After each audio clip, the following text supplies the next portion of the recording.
We're here tonight, as I understand it, Brett and Mayor Jennings, listen to the status quo budgets. I believe it's Mr. Maynard's show tonight. I'm just taking a minute. It's all his show. Yeah. Well, the status quo budgets, we basically gave last time as far as the budget worksheets go. You do have a budget in your packet for the general fund. I apologize, I was not able to get everything done. You have this one for the general fund that shows the original budget, the amendments for the original budget for 18-19, the amendments for 18-19, the final budget for 18-19, and then the proposed for 19-20. And out to the side, you'll see the since we exceeded 3.5% growth, there's three things you're going to see out there. You're going to see the elected officials raises, which are 2.5% this year. You're going to see a 1.5% raise for county employees because we exceeded 3.5% growth. And you're going to see the other 0.5% increase for the insurance fund. On the very last page, down at the bottom, and this total is close. I just finished it, and the one thing that I have to factor in a little bit more is the fee offices. But the total of all that, longevity, I think I mentioned longevity, so longevity's in here as well. So if you take longevity, elected officials increases, 1.5% raise and 0.5% to the insurance fund, you come up with almost $639,000. But you'll be able to go through there. And I had somebody had asked a question about, what if any budget amendments carry forward to the next year. You'll be able to look at these budget amendments and see if they stayed in the line or if they came back out. And we can address those. Probably better if you guys have a chance to look at this, and then we'll address them probably at a future meeting. I would also like to report, if you haven't already heard, that on the bond refunding we did, that we were projecting we would save over $3 million. We actually saved $4.1 million, $4,144,700.87 over a 13-year period. So we did a little bit better on the refunding than we thought we would do, which was fantastic. My packet, please. Oh, yes, ma'am. Sorry. Can I get one also? Yes. Thank you.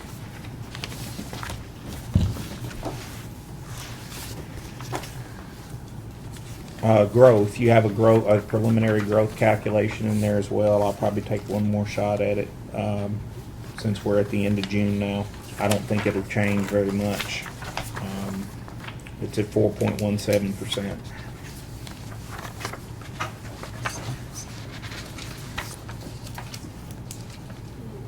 So tonight, we're just going to be listening to each department, or half of their needs, That's right. except their status quo. Chair, ask a question for the mayor. Do we have anything as far as on the pay study that we did for the employees? Pay study is closer than it was.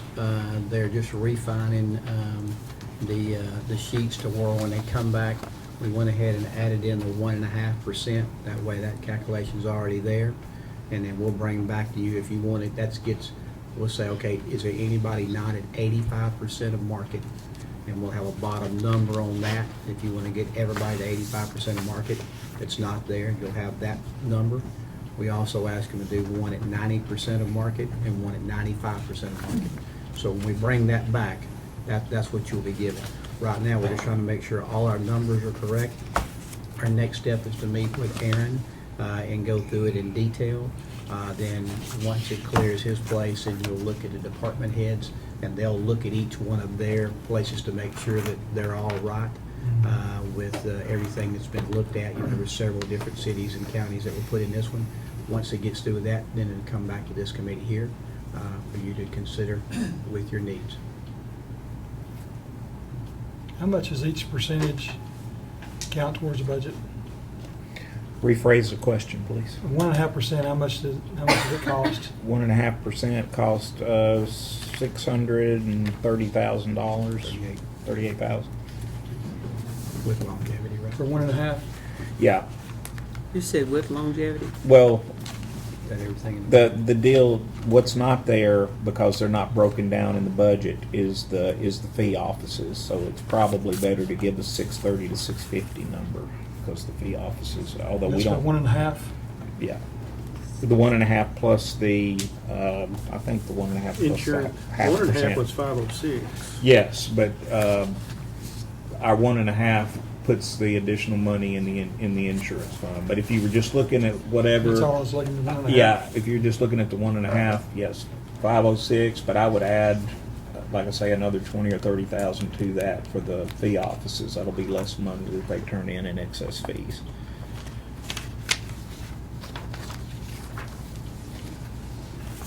All right, okay.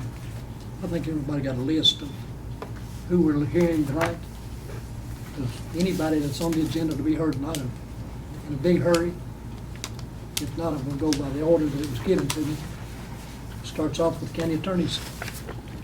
Mine's just for, well, members of the committee, I've been working with just one person the last couple of years. I used to have two, one full-time, one part-time. I'd like to get back to that. So that's what, I don't think that's enough, but that'll get me started anyway.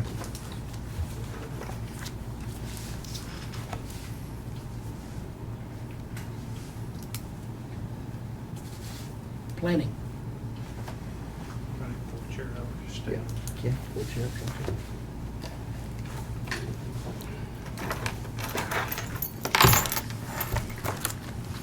I've got two departments that I need to go through. I have a third department, but I understand it'll go through urban type public facilities. You can do planning and codes. I'm gonna do planning and building codes. Do I need to pass out my needs assessment sheets to everybody?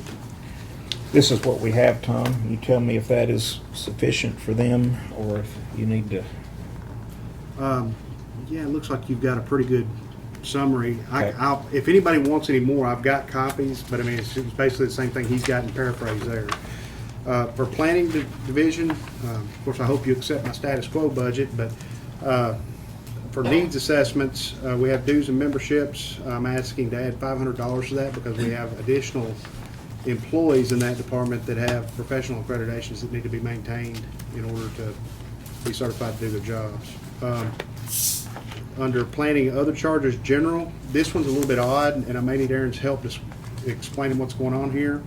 I've got a $10,000 needs assessment because I was asked to put it in this way.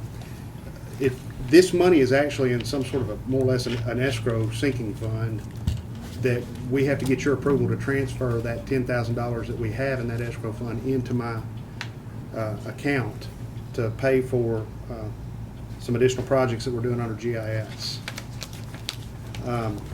We also are asking for a new position, Deputy Director of Planning, that I can then fill under with another staff planner. And of course, other staff members are appreciative of any consideration you can provide for additional compensation. I think that goes without saying.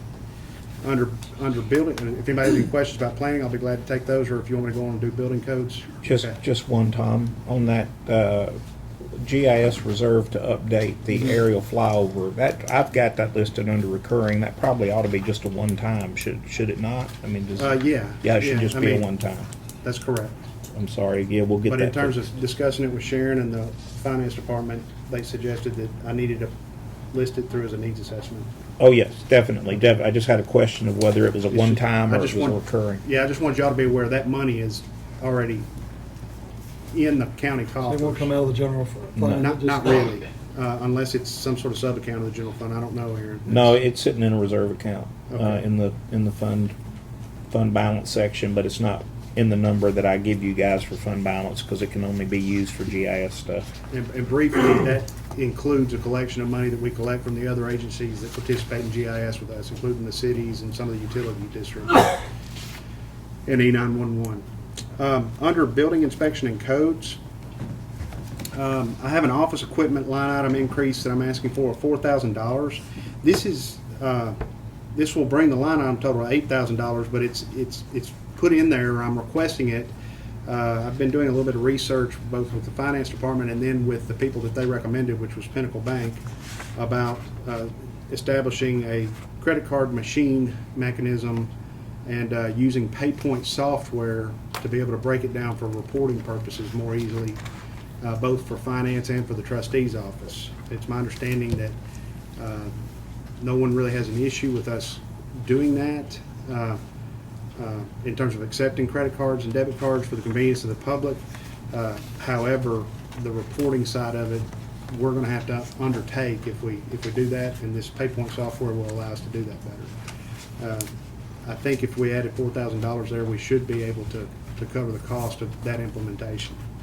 And we Just a would. quick question is there another fund that we can pull that out of to pay for it? Like either fee offices, anything like that can be used to?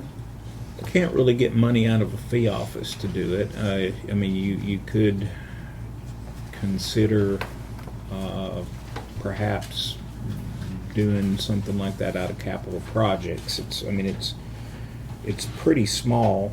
This is for just the building inspection department. And you correct me if I'm wrong again, Aaron, but this is more of it's almost a pilot, because all the other offices that accept credit cards right now and debit cards are fee offices that have some arrangement with the state for record keeping and for account depository. We don't have any locally funded offices that I know of that accept credit and debit cards at present. And I'd be the first one. I'm trying to start it in building inspection office, make sure it works well, and then I'll probably be looking to come to y'all to expand it into stormwater and also planning. Yeah.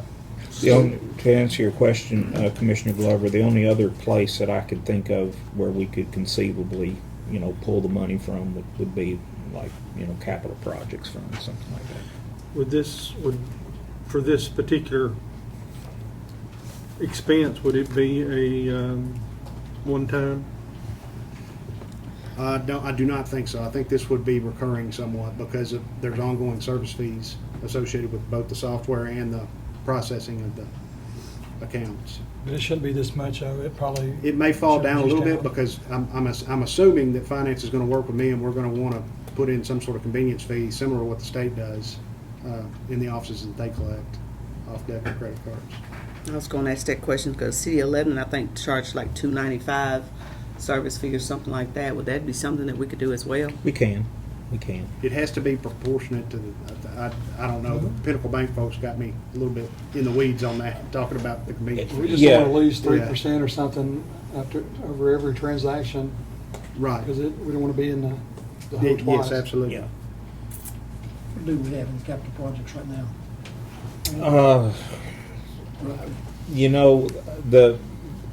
The reason that I'm hesitant, I know we have around $3 million right now, and I know we have $2 million, scheduled to be paid in the fairly near future for the purchase of the Highland Heights property. So that fund is, while it's strong, it's not one that I really feel good about reaching into for a whole lot until the dust settles on the purchase of the property.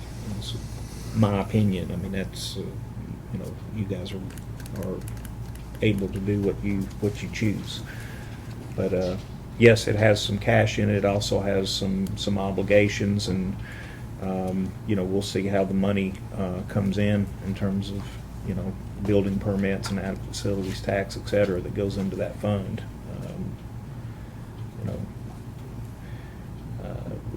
4,000 wouldn't hurt us. I don't care if it comes out of the general fund, the capital projects fund. I don't care where it comes from. But since this is going to be recurring, which is something that I was not really didn't have my mind wrapped around just a minute ago, I'd say you're probably better off to put it in his budget in the general fund. I don't think you'd want to pay a recurring expense for something like this out of capital projects. And if I find out different as we pilot into this project, I'll let you know. I mean, Yeah. but Because we're just trying to figure out, because yeah. I'm going to be asking a whole lot of things, just Sure. because the more we can save here, Oh yeah. the more we can put towards employee raises or do whatever, but there's like, I'm just asking. Oh, absolutely, and please do. I don't. If I give you the impression that I'd never mind answering a question, and I'll answer it the best I can. So. I also am asking for $1,000 additional in legal notices for the building inspection department. Our Board of Zoning Appeals agendas have increased markedly over the past couple of years. Also, with some of the shuffling around in the newspapers' publication schedules, it's becoming more difficult to get stuff published, and the expense of publication is always front and center as well, depending on what paper we end up having to publish in to meet state-required timelines for public hearing notices. I'm also asking for an additional $2,500 in vehicle maintenance and repair to help us maintain the fleet of cars we have for the building inspection staff to go out and do the reviews. We added a vehicle last year, and while we added a vehicle, we did not increase the vehicle maintenance and repair line item. So $2,500 for that. I'm asking for $1,500 in additional office supplies. I'm drawing a blank right now on exactly what that's for. I think it's for just additional paper and printing supplies, but I'm not positive on the additional $1,500. The stuff we did the other night, Yeah. is it gonna, how much money do you think it's gonna generate as far as? Honestly, I don't know. I'll keep track. I'm going to keep track of it, or do my best to keep track of it through the year, and we'll be able to tell you year over year what we're collecting, and you should be able to gauge something from that. Tom, we have a software program up in our office. We couldn't roll it out everywhere, called GovSpend, that will basically help you find, like we found out we could get paper a lot cheaper than what we were paying for it through Well, that this. would help me across my departments. So if you're more than welcome to get with us on that, see if we can. Okay. Yeah, we just couldn't roll it out. I think we got 4 licenses, so we just couldn't roll it out everywhere. Okay. And the last item that I have is a fire marshal's position being established in the codes department.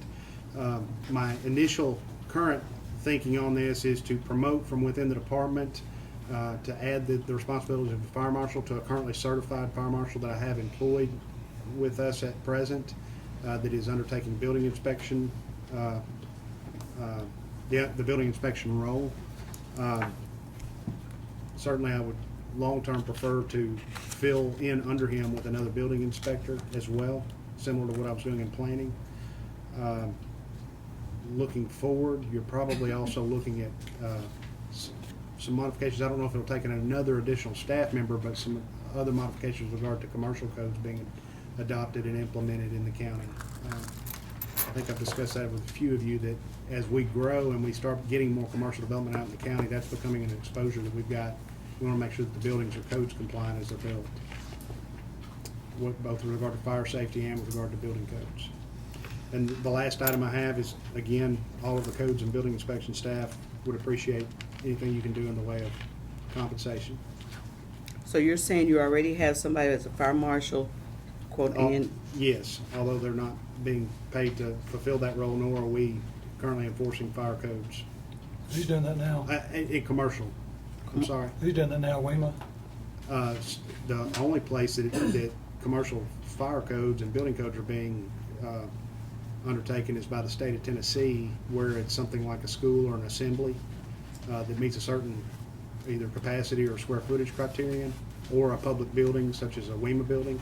The state fire marshal will intervene and come into those and make sure that they meet commercial fire code requirements and commercial building code requirements. But on just a standard commercial building, nobody's, other than zoning inspections for setbacks and things like, and aesthetics, nobody's looking at the building codes. All we've adopted at present is the residential building code. Cities are taking care of themselves. That, yes, in the city of Lebanon, city of Mount Juliet, they have commercial building codes, but in the county and Watertown, there's nobody enforcing. We've not adopted, nor are we enforcing the commercial building When you code. plan on adopting? Well, if we get these positions, absolutely.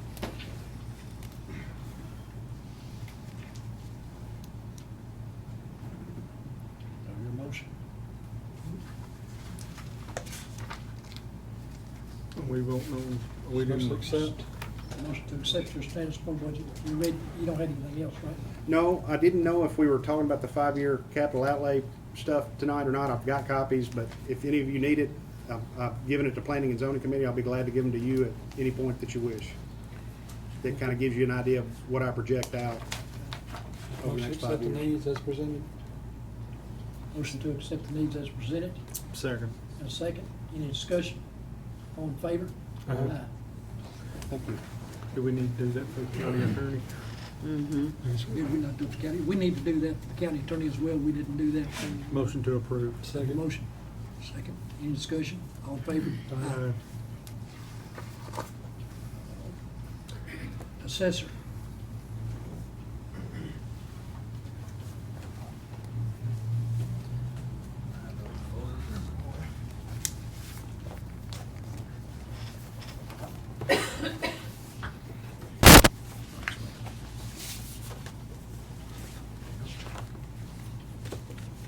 Thank you.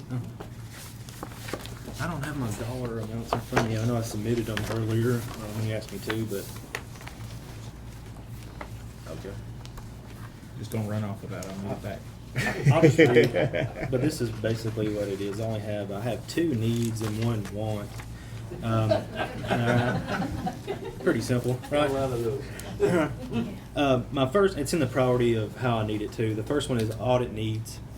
The reason I need the amount I need was for every January at the beginning of the year, the State Division of Property Assessments, they meet with our office and we sign an audit contract. And the contract that they give us, they let us know how many large accounts that they're going to audit that year. And it's a computer-generated random number, and they don't tell us until January what we have to have. And so the large accounts are audited by outside source, and it's mandated and something I have to do, and I have no say-so because I can't audit myself, obviously, is what I put on there. But if you look at the counts, the reason I haven't came for more money in the past, because in 2017 they only audited 39 accounts. 2018 they audited 38 accounts. In 2019 they gave me a number of 49 accounts, and that's the most that they've audited. And they'll just come in January and say, hey, this is the number that the computer generated. And if you through your packet there, I attached a list of the accounts that they're going to audit. And moving on to the second one, the vehicle needs. The property assessor's office has 6 trucks that were purchased brand new in 2007 and 1 truck purchased brand new in 2008. These trucks are used for field appraisers during work hours for the operation of their jobs. These trucks are not allowed to be driven home as take-home vehicles and are very well maintained. However, the trucks are 11 and 12 years old. 5 of the trucks have over 100,000 miles, and the other 2 have 50,000. And I've attached the actual mileage on the second sheet behind it there. My plan, the reason I'm coming here, is to insert a new line item in the property assessor's budget to systematically replace each higher mileage vehicle throughout the years instead of trying to replace them all at the same time. Is what I'd like to do is, just try to replace one this year, one next year, instead of doing them all at the same time, or I'll be in this, we'll be in the same boat we're in now where they all run out and they all have 100,000 miles on them.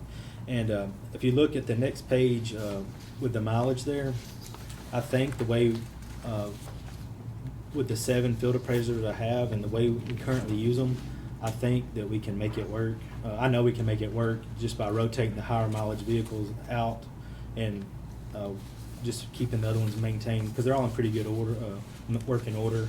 We take care of them, and I think we can make it work that way instead of replace them all at the same time. And then the third is a want that's going to be a need one day.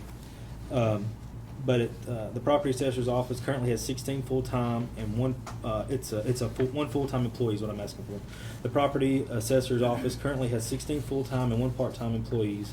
Of the 16 full-time, I have 7 field appraisers and 9 in the main office. With the growing partial count, I would like to hire a person that would be able to work in the field office and in the office on the busy times. Right now, we shuffle people around when it's necessary. I mean, and that's just part of being a manager, and I take that responsibility. That's just something I have to do. When we're shorthanded, I put it under the wants for this year because it's not really a problem now, but it's going to be because when the reappraisal year in 2021 gets here, we're going to need them, everybody we can get. But I'd like to have this person, hired and trained and ready to go. And going back to the 9 people in the office, I know to the outside looking in, you think 9 employees, you know, they're sitting, you know, but the way it works, out of those 9 people, I have 2 that are dedicated to mapping. I have 1 that does green belt, 1 that does appeals, 1 in commercial appeal, 1 in residential appeal, 1 tax freeze.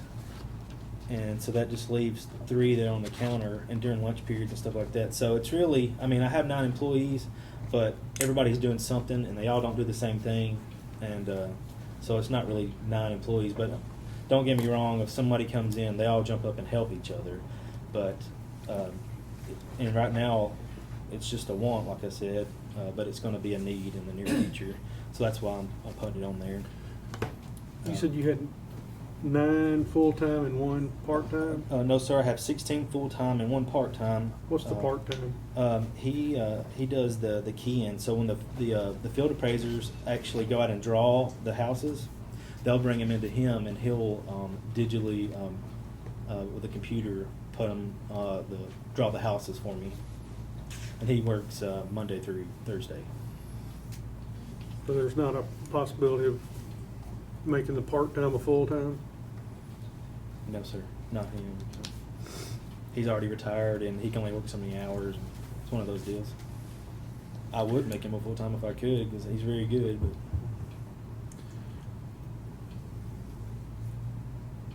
But Aaron, you know how these vehicles was purchased back in 2007? I'm sorry. You know how these vehicles were purchased back in 2007? No, sir, that precedes my tenure. I really don't. Does it have to be general fund? Vehicles could definitely, again, be done out of capital projects. Again, we need to look at the commitments we've got coming out of there already, but it could be done out of capital projects, but the only other place would be the general fund. Is there any other department that you can rotate these vehicles out with? I don't know about rotating them out. I mean, if you've got I'm sure another there are other department that's departments. got lower mileage on them, I guess I'm asking. I think realistically, if I went to Stephen and said, Stephen, I've got a vehicle that's got 116,000 miles, would you give me one that has 50,000? I'll give you this one with 116. I don't think most departments are going to take that. But we got to do what we got to do until we can get our budget where we need it to be. I give these agree. employees a pay I mean, raise. That's my concern. We can reach out. That's what I'd like we to can, see We can happen. certainly reach out and see if anybody will. I have no doubt that there are people that will take the vehicles because, I mean, to be honest with you, unless you're talking about an emergency vehicle, 100,000 miles on a vehicle to me is not really that high mileage anymore. Back in 1980 it was. They run a little bit longer now than they used to. Especially if they're serviced properly. So, and we're going to have to plan for it because We are going to have to plan for it. the maintenance cost, the older they get, the more mileage, the maintenance cost is going to go up. And Yeah, we're all over the county, but yeah. well, that's why I was trying to plan ahead and just try to rotate 1 a year instead of doing 7 in 1 year, because I don't think that would be Yeah. responsible. Have anything else? No, sir. Make a motion to approve. Motion Second. Second. All in favor? Aye. Thank you. Accept. Not approve. Thank you. Judicial Commissioners? We don't need any of these people.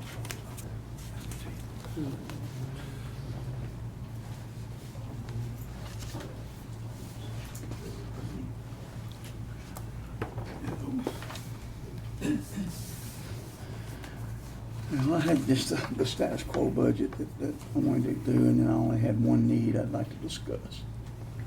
Okay. On the needs, our position requires us to deal with the police officers when they come in to determine probable cause for arrest. There's another department, Youth Services, does the same thing for juveniles. However, we do more volume, a great deal more volume than what they do. And we do expanded services more than what they do as well.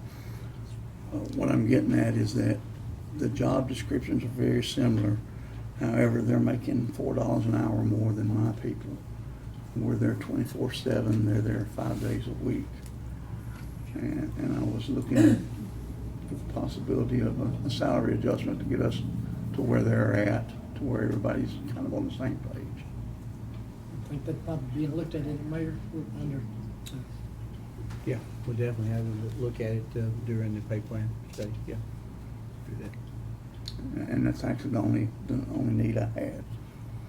Motion to accept. motion to accept. Or your second? Second. And a second. Any discussion? All in favor? Aye. Any opposed? Thank you. Sheriff?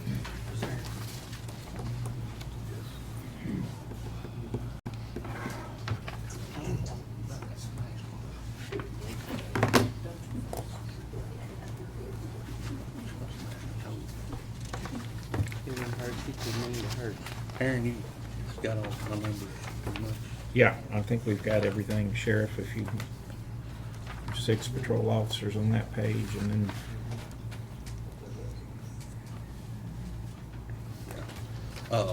Y'all need to accept my status quo budget first, is it? I think I've already done that. we kind of did You that already last that? meeting, Okay, yeah. I'm sorry. So as far as my needs, you know, every month I read your report, we're talking about numbers and number of calls we get and calls for service, warrants are up, civil process up, just everything's up. We're growing, this county's growing, it's gonna continue to grow. I'm asking for 6 additional deputies. What that'll do, and the reason I'm thinking that is because I would say next year around this time, we may be talking about hiring some correctional staff, in my opinion. So we need to address some of these deputies right now, at least get us up to par where we need to be. Got six patrol deputies, and the next thing I've got is, I've got a part-time clerical person that's working for us now. It's a part-time position.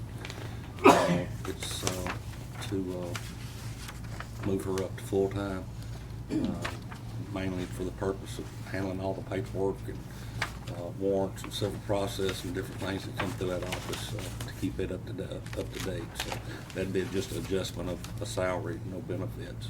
I mean, yes, it would be benefits, and just get her up to a full-time position. And you want to talk about this convenience center since it's yours for the courthouse? Go ahead. You want me to talk about it? We've had discussion here over the last little bit about security in the courthouse, here at our building. We're talking about this court, where we're at right now. This courthouse, yes. And you've been involved in that, as well as Robert and others, about what we could do to make this a safer place. And, you know, and the things that Robert has come up with is putting a sound system in, or a beeper system in. It lets people know if we have a tornado, or a fire, or an intruder, a shooter. Because we have no way of letting everybody know anything in here right now besides getting on the phone and calling every office. So we've worked that route. And then, of course, we know that if we have somebody come in, that it would be good that we have disgruntled people at different offices in here. We used to have a panic button that we could push and an officer would come. But that's back when you had court here. And when they moved the courts to College Street, then we didn't have an officer. So the panic buttons didn't work anymore, so they did away with them. But we think it'd be good to have that back in here as well, so that our officers could contact somebody. And so that's what we talked to the sheriff about. Could he come over? Could we have somebody full-time here that would rotate between here, the Veterans Plaza, and the codes office over here on a daily basis, be here with us. And we don't think we need to lock down side doors yet or put a metal detector in, but it would be good to have that presence of a person here. So they would come over and do the training for an intruder or shooter with that officer here. Weema said they would come over and do the training for us on fire and tornado stuff that we just haven't done since we've been here. So that is one person for that. And one thing more about that, in the future, I'll probably expand out to the College Street building, all the ports are moved out of there at some point in the future, so. Yeah. We've had some disgruntled people walk through these doors, and some things have happened, and the bad part about it, you know, this office here don't know about it because it's happening over into another office. So that's some things we need to work on as far as communication, but having that presence here, a car parked out front, it's gonna go a long ways to calm people down, in my opinion, sort of like SRO in the school, so. The two things that brought it to our attention, one was, of course, we've had some shootings in municipal buildings here lately, as you already know, and our people hear it every time, and they come and say, what are we doing for security here? Second thing was, it was an issue that happened over here nearby, and the police come down and did a lockdown on Code's office, but nobody else was locked down, and so when they got word that was happening, they said, well, why didn't somebody notify us? Who's protecting us? And so that was another issue that came up, and so we've had this discussion for a while, but we think it's probably time that we move on it. I really think the sheriff's department had put an officer over here for several days. You did have a situation like that too. We've had a few situations where we've had to send an officer over here for a couple of days, and that person will also take care of all the after-hour stuff, like the ones we got in our budget meetings or some of our zoning meetings, appeals meetings, and the regular county commission meetings. So that'll be a part of his or her responsibilities. Talk about one more while we got the sheriff here. The inmates work at the Ag Center quite often and do a lot of work for us out there in several different areas. And so the sheriff had said recently, as he supplied people out there, you know, if you were to be able to give us one officer that could bring 5 or 6 inmates out here, then that would be cheaper than you hiring the work done, which has to happen from time to time, as y'all will know. And the stuff that we have going on out there right now, it is tough to get everything done from one big event to another.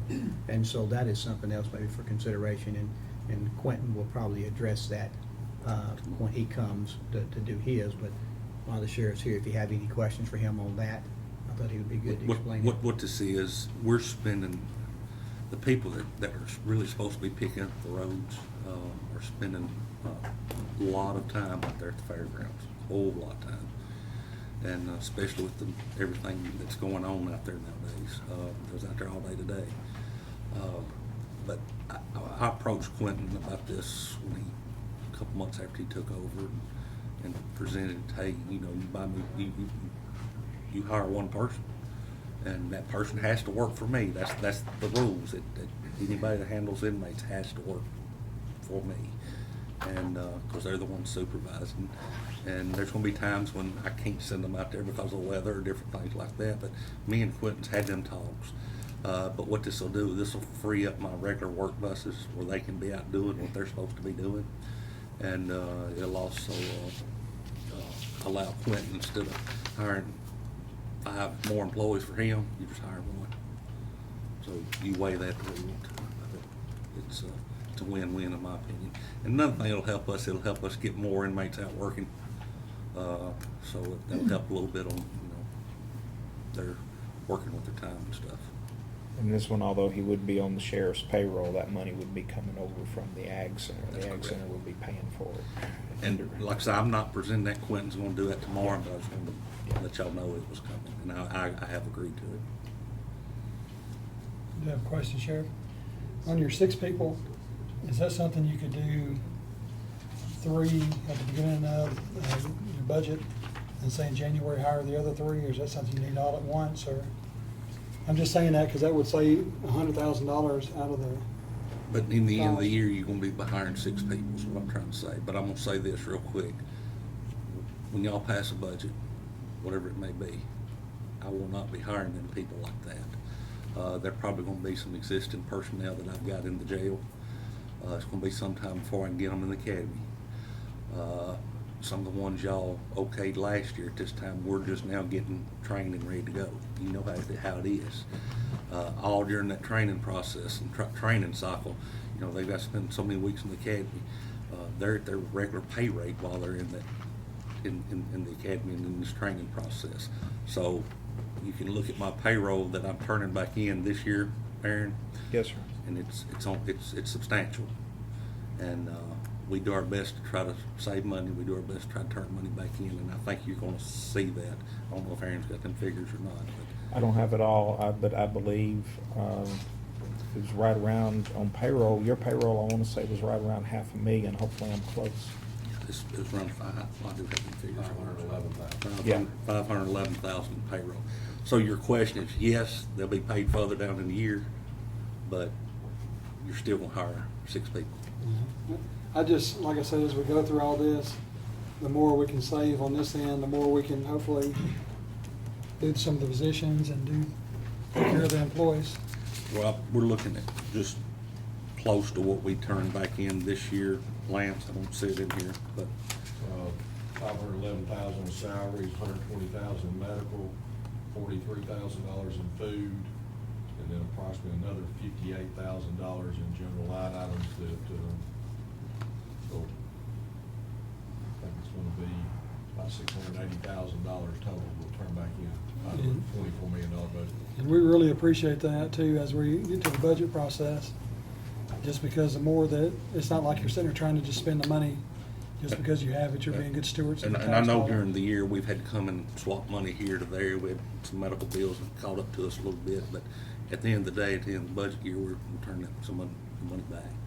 So how long does it, he's talking about 3 now and maybe 3 later, how long does it take to get them trained before you That actually depends- put them in the That depends how system? quick you can get them into the academy.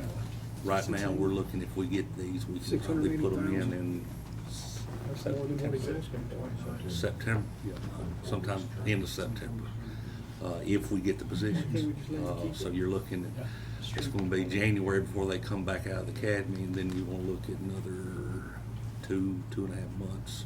Oh, it takes forever. Yeah, So then before we're we rolling can out. actually turn them loose. So actually, we're already rolling into the next year's budget even before you get ready to turn them loose, Pretty much, basically. pretty much. How many vehicles are you looking for, Sheriff? It'd be them 6. Well, I'm gonna say something about that too. Over the past several years, I know since I've been sitting here, anytime we've asked for personnel, we didn't ask for vehicles. We pretty much ate them. I mean, we pretty much handled that with men. But it's time that we have to start asking because it's sort of caught up to us a little bit. It's a good point raised down here, just a moment ago. So you're actually turning in more than you're asking for, Pretty close. so. For recurring budget, not for non-recurring. Make a motion to accept the needs. Second. A motion second, to accept the needs and the status quo budget. All in favor? Aye. Any opposed? Make sure.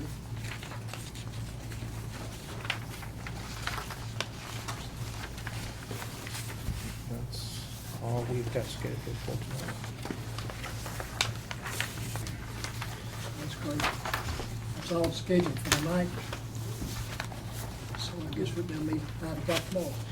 We have one on the new business. Yes. The Commissioner Franklin wants to Yes, sir. address you through.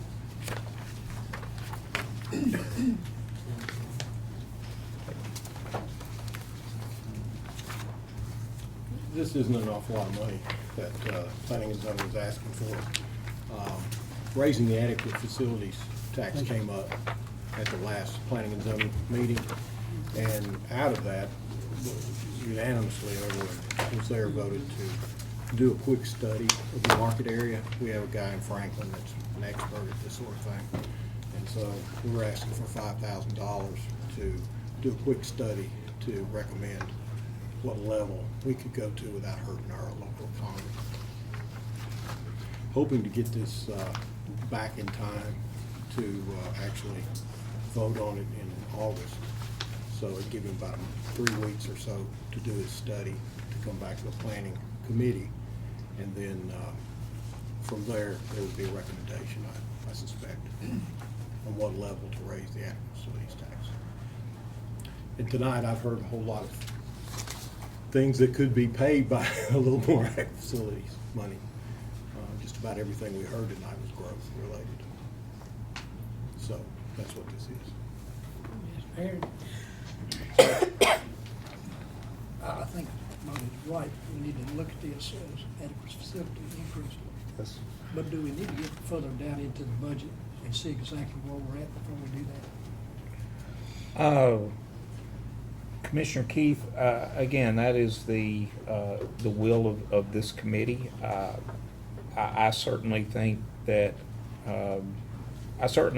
that's something that we need to look at. So let me answer this in two phases as quickly as I can. First phase is, as of today, you're operating under a continuation budget, which is not, and I will have the county attorney correct me if I'm wrong, you don't amend a continuation budget. So you don't have a budget that we can't just go say, let's do a budget amendment now for $5,000. We don't have a budget right now to amend, so to speak. Well, you're right, but you also got all the money to spend in there, Which so is your my 5,000 can second come out of a line item. If Tom or we find some money in the budget somewhere and say, you know what, we're gonna invest 5,000 with the hope and belief that you guys are gonna give it back, when the time comes, on the needs list or whatever. I think adequate facilities tax is something that we're gonna have to look at, if for no other reason than because we know we have to, you know, we've got a jail to construct. And Or it's gonna- can we take it out of general fund? We've got it in general fund to do, I mean, to go ahead and get Sure, it studied. it's a question of what department. You're gonna take it out of planning, or maybe I can find some. Whichever committee it came out of, but I don't know if that's proper to make the motion. Be Tom's. The committee didn't I have. think that would be the cleanest to bring it out of that, wouldn't it? He said it didn't have any money. Thomas found the line, yes, we do that, yeah. So if we take it out of general fund, we could put it in his line and then take it back out, right? Well, what I understand, you don't amend your continuation budget, Mm. but you've got the entire budget available to you right now. Mm-hmm. The question is, number one, do you wanna hire them? Number two, where you gonna find them? That's understandable. I'd like to Tom, hire him you and about I'd to say like to something? pay him. No, Comment? I was just looking, Tom. I have a consultant's line item in my agenda. Honestly, I did not come here prepared to talk about that line item. I think I've got that amount of money in that line item in the previous year's budget that has not been expended. I don't know if that helps or hurts. And I'm not offering it yet because I don't know for a Well, fact. it doesn't. Yeah. It doesn't really help us this year because if we open a PO right now, if he can complete his study by July 20th, we're gold. Because as of July 20th, that PO will be closed, and anything that we owe him is going to Okay. go against I next just year's heard you budget. saying you had to put it in a certain department or whatever, and Yeah, obviously the most logical one for planning and zoning probably is one of mine. yeah. And I do have a consultant's line item, I'm not sure how much I spent out of it this year. Yeah. This might not even be 5. Sure. It's just up to 5. It could be 38, 50, I don't know. Yeah. Does he have a background for doing this type of stuff? Oh, yeah, if you, Well, he's done it before. he's Haven't he? considered to be an expert. I think he's done something for us before. I thought his names looked familiar. Yeah, he's done something for us before. One of the reasons why we wanted to use him is because he has all this data. He's out of Franklin. If we tried to use somebody out of Tampa, you know, they'd have to build their data. He's local. He knows this market. Yeah. He actually, I think he called the 2007 and a half recession. I think. I will say this though, the way, and again, we cannot change our private act that established the adequate facilities tax without falling under the County Powers Relief Act, which basically gives all of your adequate facilities tax to the school system. Ours at present does not allow using adequate facilities tax for operational purposes. It's pretty much specifically restricted to capital type purposes, the way that act reads. So we would have to amend that and send it to the state? No, you can't amend it and send it to the state, just have because to if do you a do, new you'd one? lose it all to the school system. You just gotta have to follow live with what's what in you that. got. There's plenty of needs. Yes, sir. There's plenty of needs, yes, there's plenty of needs, but I guess what I'm getting at is you can't look at what we're asking for and say, well, I'll just fund that with an increased adequate facilities tax. I can't use adequate facilities tax to pay payroll, Oh, not yeah, the way yeah. our That act is makes structured. sense. Because what Is this happens if something- it goes down, then pay, no, you can't do that. Is this Mr. something you look at tomorrow? I'm sorry, sir? Is this something you look at tomorrow? I can look Bring at it back tomorrow. night? And that'll give Tom and I Tom can look at it to- tomorrow and come Yeah. back and say, yeah, we could find money from, here or here. Now, the main thing is that the committee would be willing if, you know, let's say we took the money out of Tom's budget. Tom needs some assurance from this committee that, you know, gonna get it if push back. comes to shove and he comes up 5,000 short in his consulting line, that, you know, you guys are gonna take care of it. She won't be doing any more consulting though, because isn't it over? We're closed. He can't get any more POs for the rest of this budget year? That's right. He'll be basically opening a PO really out of the new year. So it's basically going to count against this year's budget that we're in as of today. So whatever he normally does in consulting, he may come up short because he's used 5,000 for this. But then we can check it out of general fund, can't we? Absolutely, and that's all I'm saying is, Budget. yes, he just needs some assurance from this committee that if he comes up short in that line, that you guys will take care of it. We can't 100% guarantee anything, but we'll do the best we can. Yes. How about that? Could you not just take it out of capital projects?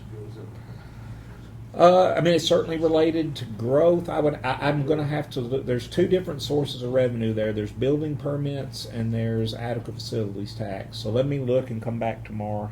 Because adequate facilities tax is pretty, again, it's pretty well tied down to what we can use it for in our private act. Building permits, I haven't looked at in a while.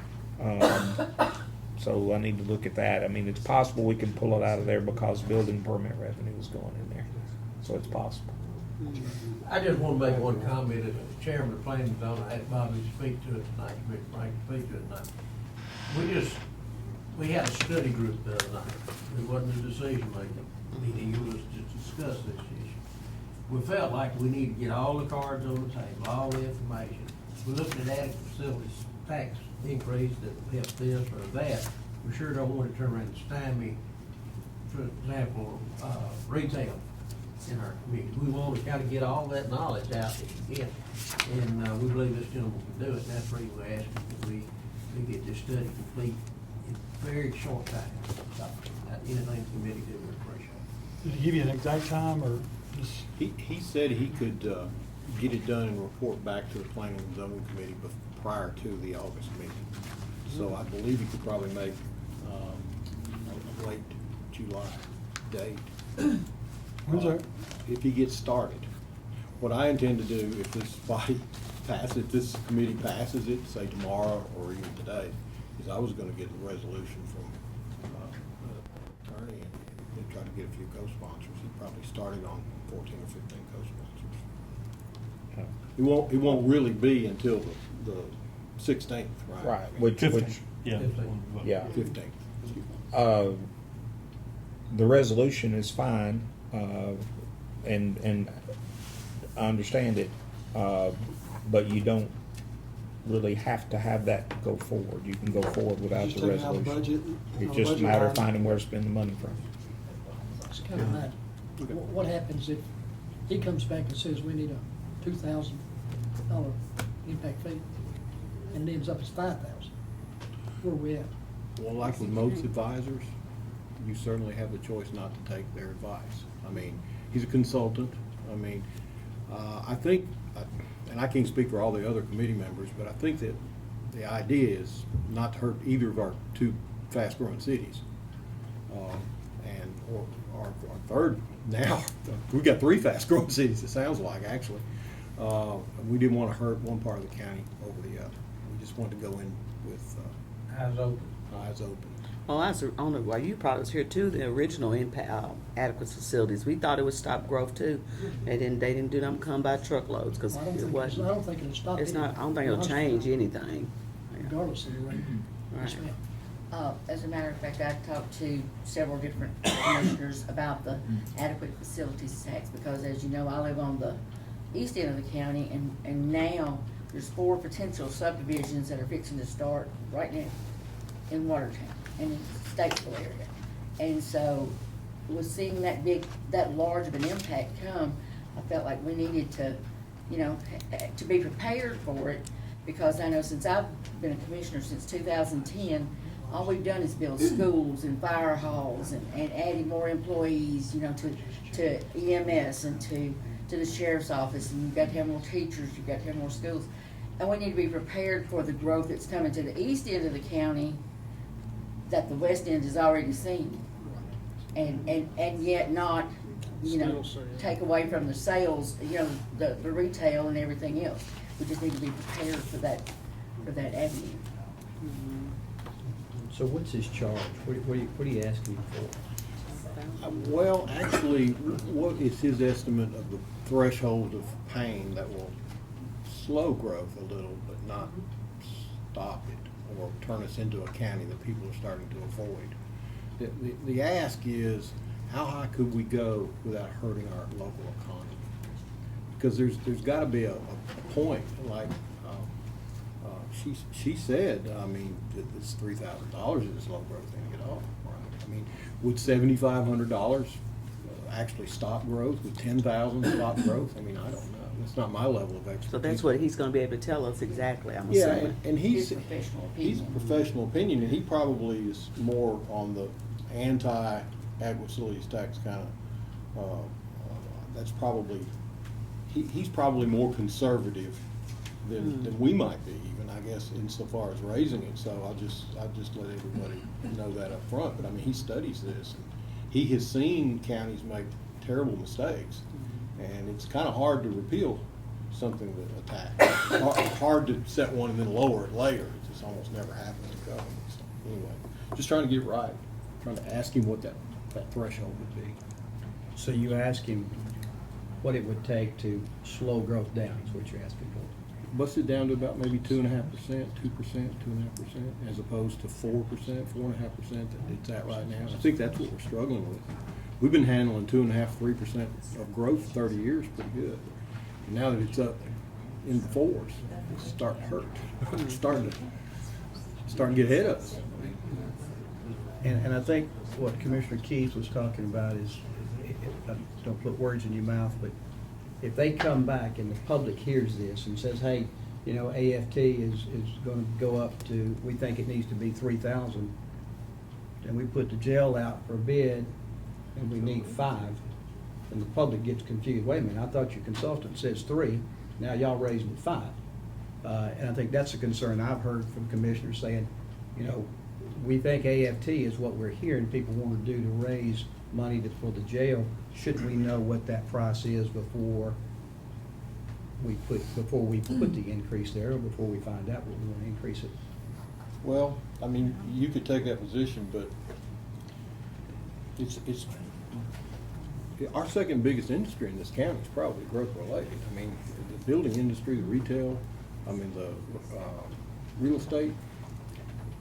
We could hurt our second biggest industry if we mess up. I mean, it's not as easy as it sounds. I mean, I fooled with it a little bit, and I'm certainly no expert. I would just feel more comfortable voting for raising the average. And when we addressed this last budget a little bit, and you guys know I kind of was real negative about doing anything. It wasn't because I'm against doing something as far as raising it. I'm just against doing something with our eyes kind of half open on this, because we can mess up a big industry in Wilson County if we're not careful. We're not experts. All 25 of us all do different things. She's probably more expert than any of us here. I mean, really. I mean, she's in the industry, but I just wanted to get a professional opinion. We can ignore it.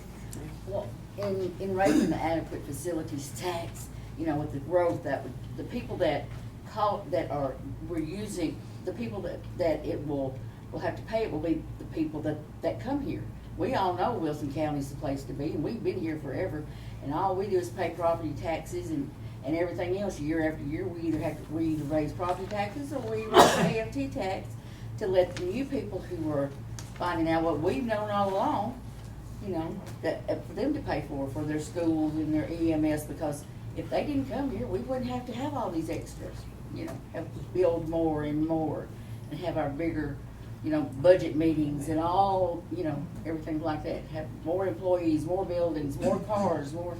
So it's time that the people who move here make the sacrifice and pay for that, I need to. as opposed to our citizens here. And I told the planning and zoning the other night, obviously, more people are coming in here are driving a lot of this. But this is not a tax on people, it's a tax on new development. And if somebody moves in here and builds a 500-unit apartment, they'll pay it. But if a local guy does that, he'll pay it. It's not a tax on people, it's a tax on development. And the act is very plain when it says that.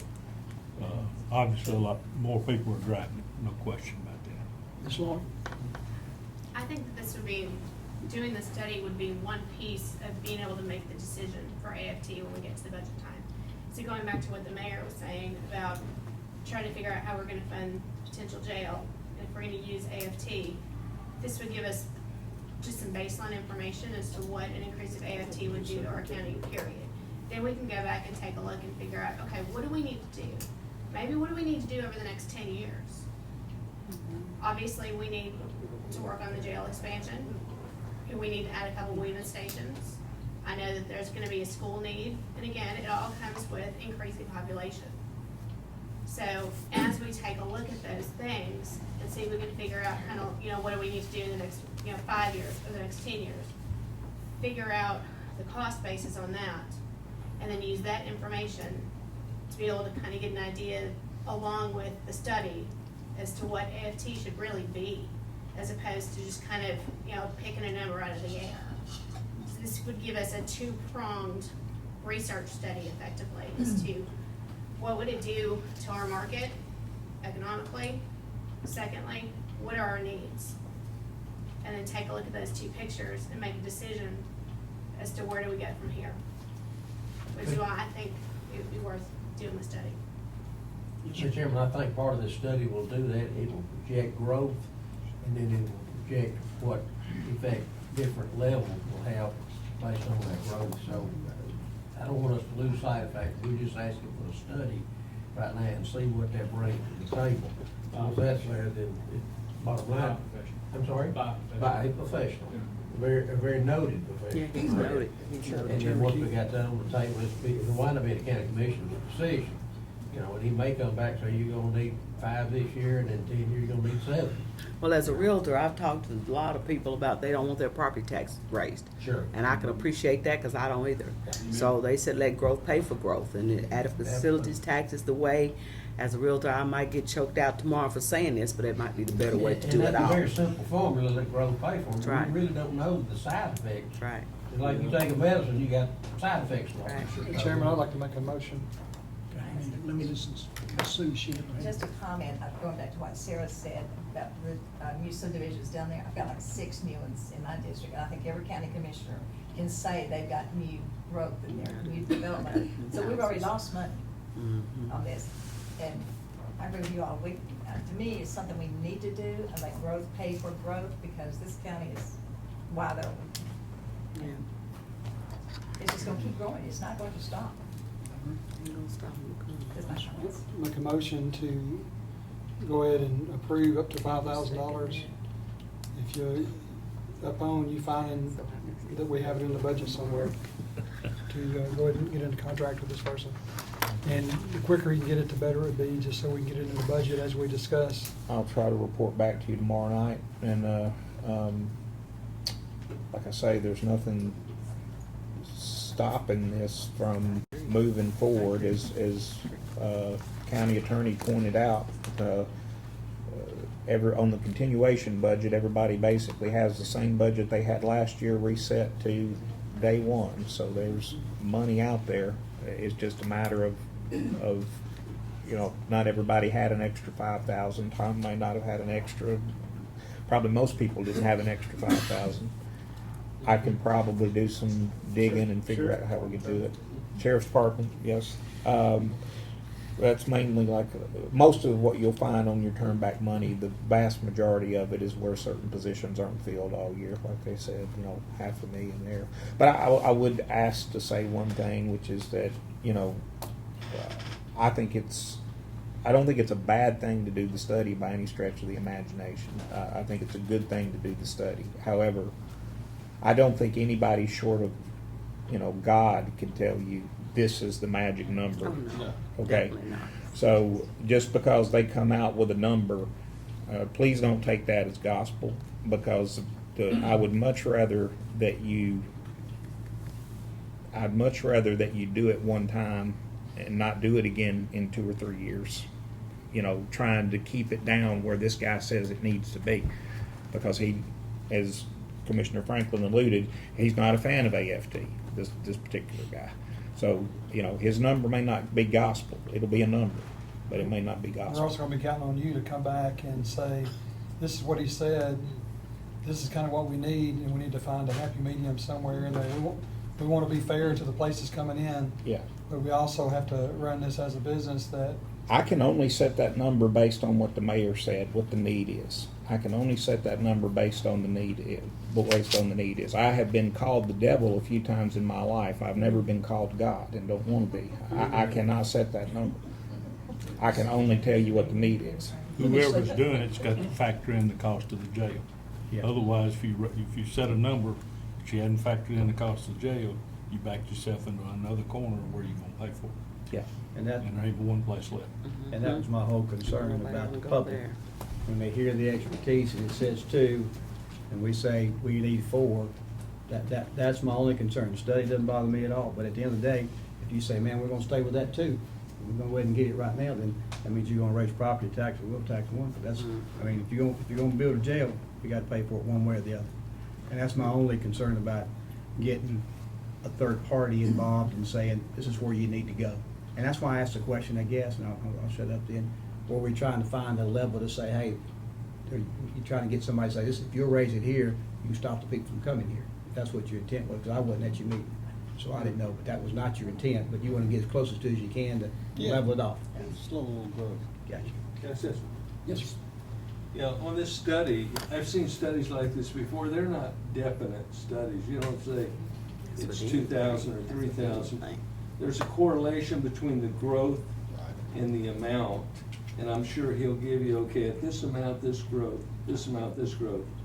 So he's not gonna say it's 2,000, it's 5,000. He's gonna give you a range of what the growth's gonna be, and it's up to us, the decision makers, to decide on it. So I don't think it's a danger at all, personally, because he's not gonna tell you, this is it. He's gonna say, this is the growth, this is the tax. You want higher growth, lower tax. Lower growth, higher tax. And then it's up to you guys to decide. Is that not true, Bobby? Yeah, and slowing growth will raise money. I mean, it doesn't sound Catch counterintuitive, up. but you will raise money. But I'd you're like spending to, it. like to second his motion and call for the question. second call for the question. Don't have anybody in the office. All in favor? Does everybody understand what his motion was? Any opposed? Thank you.